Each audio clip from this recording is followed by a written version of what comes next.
मारुती तांडा येथील जिल्हा परिषदेच्या शाळेच्या इमारतीला पडले तडे, चिमुकल्याचे जीव धोक्यात, दुरुस्ती करून देण्याची ग्रामपंचायतीकडे केली मागणी. नागलगाव ग्रामपंचायतीचे दुर्लक्ष.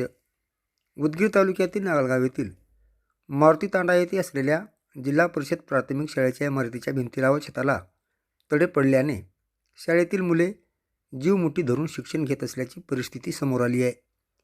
शाळेत भिंतीला व छताला पडलेले तडे दुरुस्त करून द्यावे अशी मागणी शाळेच्या वतीने 6 महिन्यापूर्वी नागलगाव ग्रामपंचायतीकडे करण्यात आली होती.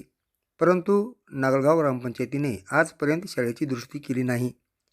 छताला व भिंतीला पडलेल्या तड्यामुळे पावसाळ्यात मोठ्या प्रमाणावर वर्गखोली गळत असल्याने मुलांना त्रास सहन करावा लागत आहे.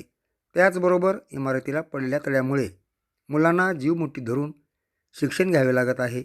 ग्रामपंचायतीने लवकरात लवकर दुरुस्ती करून देण्याची मागणी पालकातून होत आहे.